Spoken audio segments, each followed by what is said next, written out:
2023-24 का जो आम बजट वित्त मंत्री जी ने प्रस्तुत किया, वो ऐसा बजट था जो भारत की आर्थिक समस्याएं जो हैं उसमें इस बजट में उन समस्याओं का कोई निवारण या उन समस्याओं को इंगित तक नहीं किया गया। आप सब लोगों को जान के ताज्जुब होगा कि पूरे बजट में बेरोजगारी, गरीबी, आर्थिक असमानता शब्द का प्रयोग तक नहीं किया गया। पुअर, गरीब का शब्द का प्रयोग भी मात्र 2 दफा पूरे बजट भाषण में वित्त मंत्री जी ने किया।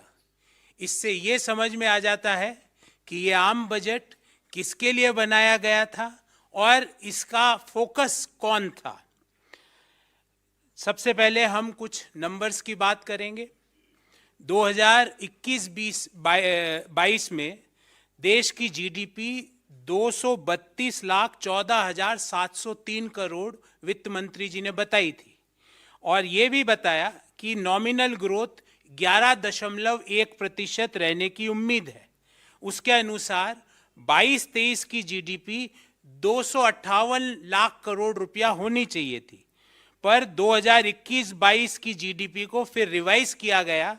जो पहले 232.14 लाख करोड़ बताई गई, उसको 236.64 लाख करोड़ रुपया उसको रिवाइज किया गया। आज के बजट भाषण में जो मौजूदा वित्तीय वर्ष है 2022-23, इसकी जीडीपी 273 लाख करोड़ बताई। अर्थात अगर हम इसका विश्लेषण करें तो नॉमिनल जीडीपी में ग्रोथ होता है 15.4%। नॉमिनल जीडीपी में अगर 15.4% की ग्रोथ है तो रियल जीडीपी कम से कम डबल डिजिट में होनी चाहिए। वित्त मंत्री जी और आर्थिक सर्वेक्षण में इसको 7% पर बताया गया। क्या सरकार बताएगी कि ये 7% ही क्यों है? क्योंकि जो आपके बजट के जो नॉमिनल जीडीपी के नंबर्स हैं वो तो कुछ और ही व्याख्या कर रहे हैं। दूसरी बात, जो सरकार का जो कैपिटल एक्सपेंडिचर है वो जो एस्टिमेट किया था मौजूदा वित्तीय वर्ष में 10,67,889 करोड़, 10.678889 करोड़, जबकि रिवाइज एस्टिमेट में वो 10,53,862 करोड़ हुआ। मतलब जो पूंजीगत खर्चा सरकार करना चाहती थी वो भी पूरा नहीं कर पाई। अब सवाल ये उठता है कि जब प्राइवेट इन्वेस्टमेंट गिर रहा है, एक्सपोर्ट्स गिर रहे हैं, प्राइवेट कंजम्पशन मोर और लेस स्थिर बना हुआ है, जो कैपिटल एक्सपेंडिचर है, पूंजीगत खर्चा है, वो गिर रहा है, तो ये 7% जीडीपी अचीव हुई तो हुई कैसे? इसका कोई व्याख्या इस बजट में नहीं दी गई। उसके अलावा जो मौजूदा वित्तीय वर्ष के 2 पहले क्वार्टर के जो रिजल्ट आए, 13.5% की ग्रोथ और 6.3% की ग्रोथ, तो पहले हाफ ईयर में देश की जीडीपी ग्रोथ हुई 9.9%। अगर हम मान भी लें कि 7% की जीडीपी ग्रोथ होगी तो आने वाले जो क्वार्टर 3 और क्वार्टर 4 है उसकी ग्रोथ 4 से 4.5% रहेगी। अर्थात मौजूदा वित्तीय वर्ष में क्वार्टर दर क्वार्टर देश की जीडीपी ग्रोथ रेट गिरी है।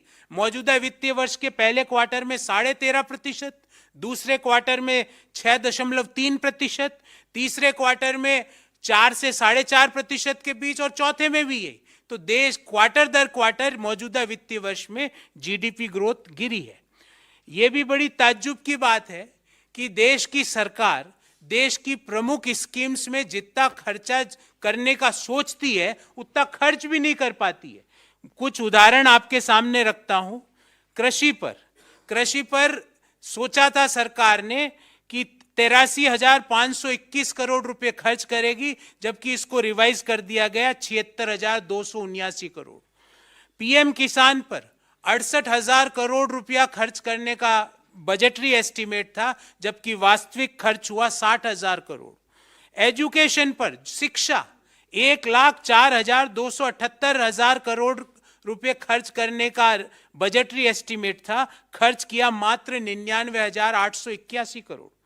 हेल्थ पर 86,606 करोड़ की जगह 76,351 करोड़।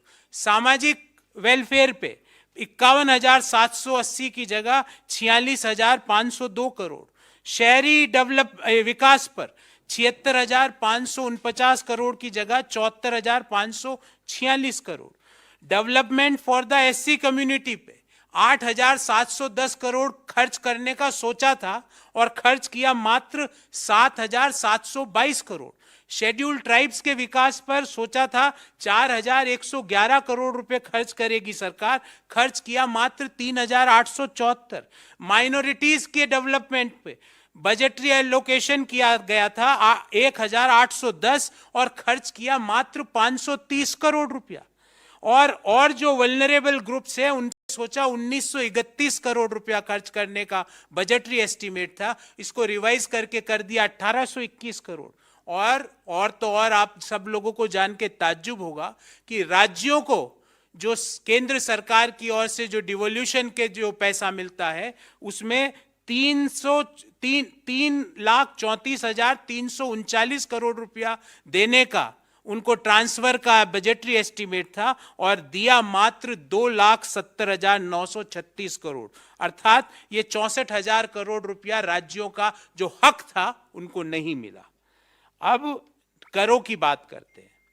कोई मेजर करों में कटौती नहीं की गई, सिवाय जो न्यू टैक्स रिजीम में जो लोग ऑप्ट करते हैं उनमें छोटा सा मार्जिनल फेरबदल किया गया। जो इनडायरेक्ट टैक्सेज है उसमें कोई कटौती नहीं की गई। जो पेट्रोल है, डीजल है, सीमेंट है, फर्टिलाइजर्स हैं, इनके दाम यथावत बने हुए हैं। जो जीएसटी की इरेशनल दरें हैं उसमें कोई रैशनलिटी नहीं लाई गई। और जो केंद्र सरकार बहुत सारे सेसेस इकट्ठे करती है, और ध्यान रहे सेस का पैसा राज्यों को नहीं मिलता है, वो सीधा केंद्र सरकार के पास जाता है। उन सेसेस में भी सरचार्जेस में भी किसी तरह की कोई कटौती नहीं की गई। तो सवाल ये उठता है कि ये बजट से किसका फायदा हुआ। एक बात तो सत्य है कि इससे गरीब लोगों का कोई फायदा नहीं हुआ। जो युवा पीढ़ी है जो रोजगार की तलाश कर रही है उनका भी कोई फायदा नहीं हुआ। जो लोगों को नौकरी से निकाला गया है पिछले 2 साल 1 साल में उनको भी कुछ नहीं मिला। जो टैक्स पेयर्स है जो कि समय पर कर देते हैं उनको भी कोई बड़ा रिलीफ नहीं मिला। जो माताएं बहनें गृहिणियां हैं उनको भी किसी तरह का फायदा नहीं हुआ। और वह हर एक व्यक्ति जो भारत के बारे में सोचता है उनको भी आज के बजट से सिर्फ और सिर्फ निराशा और हताशा हाथ में लगी। ये बजट मुख्य रूप से उन लोगों के लिए इंगित किया गया था जिनके पास देश की अधिकांश वेल्थ है। और जो रिपोर्टें आई है ऑक्सफैम की रिपोर्ट या और जो इनइक्वालिटी रिपोर्ट है, आपको पता होगा कि 1% भारतीयों के पास देश की कितनी कुल संपत्ति है। हाँ, एक चीज बड़ी स्पष्टता से इस बजट में बाहर निकल के आई कि ये बजट अहमदाबाद की गिफ्ट सिटी को जरूर फोकस करना चाहता है और उसको एक मेजर बिजनेस हब के रूप में डेवलप करना चाहता है, फाइनेंशियल सेंटर के रूप में डेवलप करना चाहता है, वाणिज्यिक सेंटर के रूप में डेवलप करना चाहता है। हाँ, जो नए टैक्स रिजीम में जो करदाता कर देते हैं उनको कुछ फायदा मिला, पर यह करके सरकार ये कहना चाह रही है कि जो लोग पुराने कर टैक्स रिजीम में के तहत टैक्स दे रहे हैं क्योंकि वो वहां पे उनको एग्जम्पशन का फायदा मिलता है, तो सरकार इनडायरेक्टली ये कहना चाहती है कि आप एग्जम्पशंस में इन्वेस्टमेंट मत करो, अपने आने वाले समय के लिए पैसा न मत लगाओ। आर्थिक सर्वे ने साथियों बहुत सी देश के सामने आने वाली चुनौतियों के बारे में बताया था। हमें उम्मीद थी कि वित्त मंत्री उन चुनौतियों का किस तरह सामना करेंगे उसके बारे में विस्तार से अपने बजट भाषण में उल्लेख करेंगे। मैं 3 मुद्दे आपके सामने रखना चाहता हूं। पहला, जो 2023 का वर्ष है इसमें दुनिया की ग्रोथ और दुनिया की ट्रेड स्लो डाउन होगी, उसका भारतीय अर्थव्यवस्था पर क्या फर्क पड़ेगा, क्या इम्पैक्ट पड़ेगा, वित्त मंत्री जी इसके बारे में बिल्कुल खामोश थी। दूसरा, दुनिया की बड़ी अर्थव्यवस्थाएं रिसेशन में जाएगी, उसके कारण देश की अर्थव्यवस्था पर क्या फर्क पड़ेगा, इसके बारे में इस बजट में किसी भी तरह का उल्लेख नहीं किया गया। और लास्ट, जो वैश्विक सिक्योरिटी सिचुएशन है, उसके बाद जो और आगे आने वाले समय में और ज्यादा डेट्रियोट करेगी, उसके बारे में भी इस बजट में किसी तरह का उल्लेख नहीं है।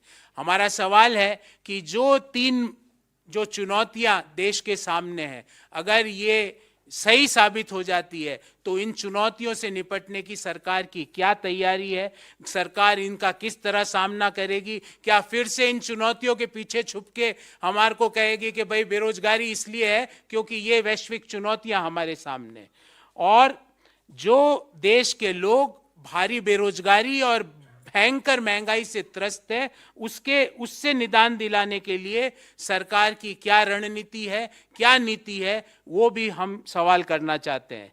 ये सारे सवाल ना तो कल जो आर्थिक सर्वे प्रस्तुत हुआ उसमें इन सवालों का उत्तर दिया गया, ना वित्त मंत्री के आज के बजट भाषण में इनका उत्तर दिया गया। तो हम यही कहेंगे कि देश के अधिकांश लोगों के लिए ये बजट उनकी आकांक्षाओं, इच्छाओं और उनकी उम्मीदों पर बिल्कुल भी खरा नहीं उतरा है।